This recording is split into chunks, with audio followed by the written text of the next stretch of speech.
सुप्रभात मेरे प्यारे बच्चों। ऑनलाइन हिंदी क्लास के लिए स्वागत है। कक्षा 4वीं आपकी पसंदीदा विषय है हिंदी। आज हम लोग नया पाठ मूर्ख विद्वान पाठ के बारे में जानते हैं। इस पाठ के कथन सुनाऊंगी। मूर्खता की क्या अवस्था होती है, मूर्खता से क्या क्या कष्ट आते हैं। पहले मूर्ख विद्वान इस पाठ का कठिन शब्द देखिए। कठिन शब्द का अर्थ देखिए बच्चों। विद्याध्ययन पढ़ाई, स्टडी। नियम तय किया हुआ, डिसाइडेड। प्रदर्शन दिखावा, शो। कंकाल अस्थियों का ढांचा, स्केलेटन। मालूम हुआ बच्चों कठिन शब्द का अर्थ। अब पाठ देखिए। मूर्ख विद्वान। बीजापुर गांव में परमानंद नाम के सज्जन रहते थे। उनके 4 बेटे थे, जिनके नाम घनश्याम, मेघश्याम, दीपश्याम और राधेश्याम थे। चारों भाई बहुत होशियार थे। बीजापुर गांव, बीजापुर ಅಂತಕ್ಕಂಥ ಒಂದು हल्ली। गांव माने विलेज। गांव का विलोम शब्द क्या है? शहर। गांव में परमानंद नाम के सज्जन रहते थे। सज्जन का मतलब क्या है बच्चों? अच्छा इंसान। सज्जन का मतलब अच्छा इंसान, ಒಳ್ಳೆ ಜನರು, जेंटलमैन। ಪರಮಾನಂದ नाम के सज्जन रहते थे। ಬಿಜಾಪುರ ಎಂಬತಕ್ಕಂಥ ಒಂದು ಹಳ್ಳಿಯಲ್ಲಿ ಪರಮಾನಂದ ಎಂಬತಕ್ಕಂಥ ಒಬ್ಬ ಒಳ್ಳೆಯ ಒಂದು ವ್ಯಕ್ತಿ ವಾಸ ಮಾಡ್ತಿದ್ರಲ್ಲಿ। उनके 4 बेटे थे। ಅವನಿಗೆ 4 ಜನ ಮಕ್ಕಳು। परमानंद के कितने बेटे हैं बच्चों? 4 बेटे थे, जिनके नाम घनश्याम। पहला बेटे का नाम घनश्याम, बाद मेघश्याम, तीसरा बेटे का नाम दीपश्याम और 4वां बेटे का नाम राधे श्याम थे। चारों भाई बहुत होशियार थे। होशियार का मतलब क्लेवर, इंटेलिजेंट। और होशियार का विलोम शब्द क्या है? मूर्ख। अच्छा बेटा, बेटे बहुवचन है। और एक वचन में क्या कहते हैं? ये बेटे को बेटा कहते हैं एक वचन में। बीजापुर गांव में कौन रहते थे बच्चों? बीजापुर गांव में परमानंद नामक एक सज्जन रहते थे। परमानंद का कितने बेटे थे? परमानंद के कितने बेटे थे बच्चों? 4 बेटे थे। परमानंद के बेटे का नाम क्या बच्चों? घनश्याम, मेघश्याम, दीपश्याम और राधेश्याम। ये चारों भाई बहुत होशियार थे। नीचे देखिए बच्चों चित्र। 4 बेटे है। नीचे देखिए पहला कौन है? घनश्याम, बाद मेघश्याम और एक भाई दीपश्याम। अंत में देखिए राधेश्याम। चारों बहुत होशियार थे। मालूम हुआ? अच्छा, एक दिन चारों भाई पढ़ाई करने के लिए घर से बाहर निकले। चारों भाई चलते चलते एक जंगल में पहुंचे। उन्होंने उस जंगल में एक साथ गुजारे। एक दिन, एक विलोम शब्द क्या है? अनेक। दिन का विलोम शब्द क्या है? रात। एक दिन चारों भाई, भाई का अर्थ क्या है? ब्रदर। भाई लिंग, अलग लिंग क्या है भाई का? बहन। ಪಡಾಯಿ ಕರ್ನೆ ಕೆ ಲಿಯೆ ಘರ್ ಸೆ ಬಾಹರ್ ನಿಕಲೆ. ಓದೋದಕ್ಕೆ ಅಂತ ಹೇಳಿಬಿಟ್ಟು ಮನೆಯಿಂದ ಹೊರಗೆ ಹೋಗ್ತಾರೆ. ನಾವು ಅಷ್ಟೇ ಅಲ್ವಾ, ಮನೆಯಿಂದ ಸ್ಕೂಲ್ಗೆ ಹೋಗಬೇಕಾದ್ರೆ ಮನೆಯಿಂದ ಹೊರಗಡೆ ಹೋಗಲೇಬೇಕಲ್ವಾ ಓದೋದಕ್ಕೆ ಅಂತೇಳಿ. ಅದೇ ರೀತಿ ಇವ್ರುಗಳು ಕೂಡ ಮನೆಯಿಂದ ಹೋಗ್ತಾರೆ. ಚಾರೋ ಭಾಯಿ ಚಲ್ತೆ ಚಲ್ತೆ ಜಂಗಲ್ ಮೇ ಪಹುಂಚೆ. ಈ ನಾವು ಓದೋದಕ್ಕೆ ಅಂತ ಹೇಳ್ಬಿಟ್ಟು ಹೋಗ್ತಿರ್ತಾರಲ್ಲ ಮನೆಯಿಂದ ಹೊರಗಡೆ, ಹೋಗ್ತಾ ಹೋಗ್ತಾ ಅಲ್ಲಿ ಒಂದು जंगल काणुत्ते. जंगल्ಗೆ ತಲುಪ್ತಾರೆ ಅವರು. जंगल का माने क्या है बच्चों? जंगल का अर्थ फॉरेस्ट. उन्होंने वह रात उस जंगल में एक साथ गुजारी. बाहर, बाहर का विलोम शब्द क्या है बच्चों? अंदर. बाहर का विलोम शब्द अंदर. घर से बाहर निकले. चारों भाई चलते चलते कहाँ पहुँचे? जंगल में पहुँचे. जंगल मतलब फॉरेस्ट. फॉरेस्ट ಗೆ ತಲುಪ್ತಾರೆ. वह रात हो उन्होंने उस जंगल में एक साथ गुजारी.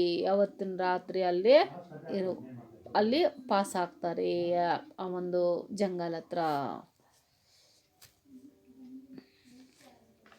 चारों भाई किनके लिए घर से बाहर निकले बच्चों? चारों भाई पढ़ाई करने के लिए घर से बाहर निकले. मालूम हुआ? दूसरे दिन चारों भाई सुबह जल्दी उठे और एक वर्ष के बाद उसी स्थान पर मिलने का वादा करके अलग अलग दिशाओं में चल पड़े. दूसरे दिन चारों भाई सुबह जल्दी उठकर और एक वर्ष के बाद उसी स्थान पर मिलने का वादा करके अलग अलग दिशाओं में चल पड़े. ಅಂದರೆ दूसरे दिन ಅಂದರೆ ಮಾರನೇ ದಿವಸ ಅಂತ, ಎರಡನೇ ದಿನ. ಆವಾಗ ಸುಬಹ ಅಂದರೆ ಮಾರ್ನಿಂಗ್. ಸುಬಹ का विलोम शब्द क्या है? शाम. जल्दी विलोम शब्द क्या है? धीरे. ಅಂದರೆ ಮಾರನೇ ದಿವಸ ಬೆಳಗ್ಗೆ ಬೇಗ ಎದ್ದುಬಿಟ್ಟು ಆಮೇಲೆ ಏಕ್ ವರ್ಷಕ್ಕೆ ಬಾದ್ ಉಸಿ ಸ್ಥಾನ ಪರ್ ಮಿಲ್ನೆ ಕಾ ವಾದ ಕಿಯಾ. ಅಂದರೆ ಒಂದು ವರ್ಷ ಆದಮೇಲೆ ಇದೇ ಜಾಗದಲ್ಲಿ ನಾವು ಸೇರೋಣ ಅಂತ ಹೇಳಿಬಿಟ್ಟು ಇವರೆಲ್ಲ ವಾದ ಮಾಡ್ಕೊತಾ ಇದ್ದಾರೆ. ವಾದ ಮಾತಾಡಿಕೊಂಡು ಅಲಗ್ ಅಲಗ್ ದಿಶಾವೊಮ್ಮೆ ಚಲ್ಪಡೆ ಅಂದರೆ ಬೇರೆ ಬೇರೆ ದಿಕ್ಕುಗಳಿಗೆ ಹೊರಟೋಗ್ಬಿಡ್ತಾರೆ ಇವರು. चारों भाइयों ने आपस में क्या वादा किया? चारों भाइयों ने आपस में एक वर्ष के बाद उसी स्थान में मिलने को वादा किया. मालूम हुआ बच्चों?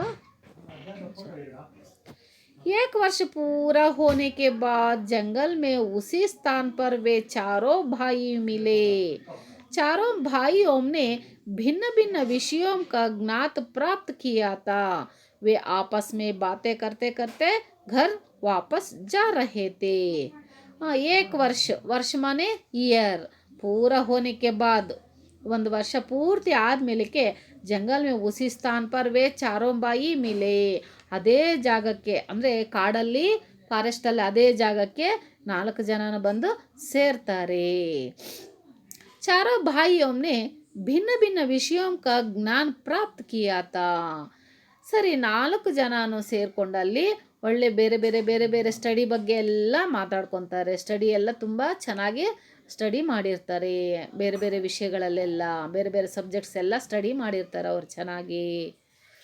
अलग अलग सब्जेक्ट को प्राप्त किया, ज्ञान प्राप्त किया था अलग अलग सब्जेक्ट को. वे आपस में बातें करते करते घर ವಾಪಸ್ ಜಾ ರಹೆ ಥೇ.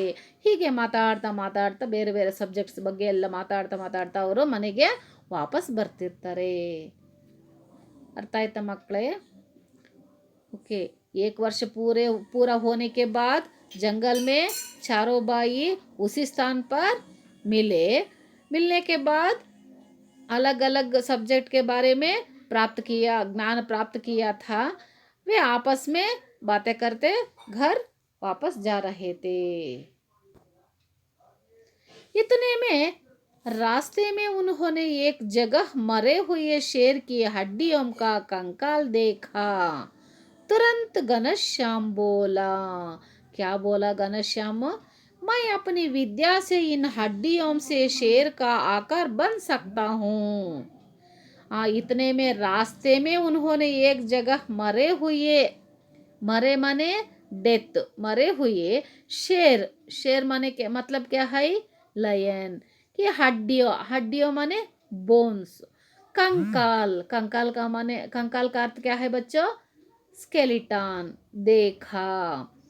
ಈ ಎಲ್ಲ ವಾಪಸ್ ಹೋಗ್ತಿರ್ತಾರಲ್ಲ ಮನೆಗೆ, ವಾಪಸ್ ಹೋಗ್ಬೇಕಾದ್ರೆ ರಸ್ತೆಯಲ್ಲಿ ಒಂದು ಡೆಡ್ ಅಂದರೆ ಸತ್ತಿರ್ತಕ್ಕಂಥ ಒಂದು ಲಯನ್ ಬೋನ್ಸ್ ಎಲ್ಲ ಮತ್ತು ಅಸ್ಥಿಪಂಜರ ಎಲ್ಲ ಅಲ್ಲಿ ಇರುತ್ತೆ. ಅದನ್ನು ಇವ್ರುಗಳು ನೋಡ್ತಾರೆ. ಯಾರು, ಈ ಚಾರೋ ಬಾಯಿ देखा, क्या देखा चारों भाई, मरे हुए शेर की हड्डियों का कंकाल देखा। देखने के बाद घनश्याम तुरंत बोला, क्या बोला तुरंत, मैं अपनी विद्या से इन हड्डियों से शेर का आकार बन सकता हूँ. ಅಂದರೆ ನಾನು ಸ್ಟಡಿ ಮಾಡಿದ್ದೀನಲ್ಲ ಬೇರೆ ಬೇರೆ ವಿಷಯದ ಬಗ್ಗೆ, ಬೇರೆ ಬೇರೆ ಸಬ್ಜೆಕ್ಟ್ ಬಗ್ಗೆ, ಅದರ ಪ್ರಕಾರ ನಾನೇನು ಮಾಡ್ತೀನಿ ಅಂತಂದರೆ, ನನ್ನ ಒಂದು ವಿದ್ಯೆಯಿಂದ ಹಡ್ಡಿಯೋಂಸೆ ಶೇರ್ ಕಾ ಆಕಾರ ಬನ್ ಸಕ್ತಾ ಹೂँ, ಹಡ್ಡಿ ಬೋನ್ಸಿಂದ ನಾನು ಈ ಒಂದು ಶೇರ್ನ ಆಕಾರನ ನಾನು ಜೋಡಿಸ್ತೀನಿ ಆ ಒಂದು ಬೋನ್ಸಿಂದ ಹಾಗಂತ ಹೇಳ್ತಾನೆ. ಅವರು ಸ್ಟಡಿ ಮಾಡಿರ್ತಾನೆ ಬೇರೆ ಬೇರೆ ವಿಷಯಗಳ ಬಗ್ಗೆ, ಅದಕ್ಕೋಸ್ಕರ ಅವನು ನಾನು ಈ ಒಂದು ಜೋಡಿಸ್ತೀನಿ ಇದನ್ನು ಹಾಗಂತ ಹೇಳಿಬಿಟ್ಟು ಜೋಡಿಸ್ತಾನೆ. जंगल के रास्ते में चारों भाइयों ने क्या देखा बच्चों, मरे हुए शेर की हड्डियों का कंकाल देखा. देखने के बाद घनश्याम क्या बोला, मैं अपनी विद्या से इन हड्डियों से शेर का आकार बन सकता हो, इसी तरह बोला. मालूम हुआ बच्चों. राधे श्याम के मना करने के बावजूद भी उन हड्डियों से उसने शेर का आकार बना दिया. ನೋಡಿ, ಘನಶ್ಯಾಮ್ ಅಂದರೆ ಫಸ್ಟ್ ಅವನು ನಾನು ಈ ಒಂದು ನನ್ನ ಒಂದು ವಿದ್ಯೆಯಿಂದ ಇದನ್ನೆಲ್ಲ ಜೋಡಿಸ್ತೀನಿ ಅಂತ ಹೇಳ್ತಾನಲ್ಲ, ಅದು ಹೇಳಿದ್ದಾದ್ಮೇಲಕ್ಕೆ ಈ ರಾಧೇಶ್ಯಾಮ್ ಏನು ಮಾಡ್ತಾನಂದರೆ ಅದನ್ನು ತಡೆಯುವ ಪ್ರಯತ್ನ ಪಡ್ತಾನೆ. ಆದರೂ ಕೂಡ ಅವನು ಈ ಒಂದು ಆಕಾರಕ್ಕೆ ತರ್ತಾನೆ. ಯಾರು, घनश्यामು. राधेश्याम के मना करने के बावजूद भी उन हड्डियों से उसने शेर का आकार बना दिया. बावजूद माने क्या है बच्चों, इंस्पाइट अंत, इंस्पाइट, बावजूद का अर्थ इंस्पाइट, हड्डियों का अर्थ क्या है, बोन्स. ओके, राधेश्याम के मना करने के बावजूद भी उन हड्डियों से उसने शेर का आकार बना दिया. ರಾಧೇಶ್ಯಾಮ ಅವನು ತಡೆದ್ರೂ ಕೂಡ, ಆದರೂ ಕೂಡ ಈ ಘನಶ್ಯಾಮ ಏನು ಮಾಡ್ತಾನೆ, ಒಂದು ಆಕಾರಕ್ಕೆ ತರ್ತಾನೆ, ಶೇರ್ನ ಆಕಾರಕ್ಕೆ ತರ್ತಾನೆ. ಅರ್ಥ ಆಯ್ತಾ ಮಕ್ಕಳೇ. आधा पाठ पूरा होगा बच्चों. बाकी पाठ अगले अवधि में पढ़ाऊँगी. ये पूरा मालूम हुआ. कुछ प्रश्न पूछूंगे, आप उत्तर देखिए बच्चों, उत्तर दीजिए. बीजापुर गांव में कौन रहते थे. बीजापुर गांव में परमानंद नाम के सज्जन रहते थे. परमानंद के कितने बेटे थे. परमानंद के 4 बेटे थे. उनका नाम क्या है. उनका नाम घनश्याम, मेघश्याम, दीपश्याम और राधेश्याम. चारों भाई किनके लिए घर से बाहर निकले. चारों भाई पढ़ाई करने के लिए घर से बाहर निकले. चारों भाइयों ने आपस में क्या वादा किया. चारों भाइयों ने 1 वर्ष के बाद फिर से मिलूंगा इसी जगह में, इसी तरह वादा किया. जंगल के रास्ते में चारों भाइयों ने क्या देखा.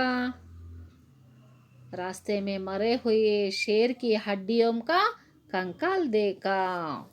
मालूम हुआ बच्चों इस पाठ. अच्छा, गृह कार्य देखिए. मूर्ख विद्वान. मूर्ख विद्वान इस पाठ 2 बार पढ़िए. दूसरा प्रश्न देखिए. नीचे दिए गए शब्दों को अर्थ लिखिए. विद्याध्ययन, नियत, प्रदर्शन, कंकाल। ये शब्द को हिंदी और अंग्रेजी में अर्थ लिखिए। मालूम हुआ बच्चों? धन्यवाद।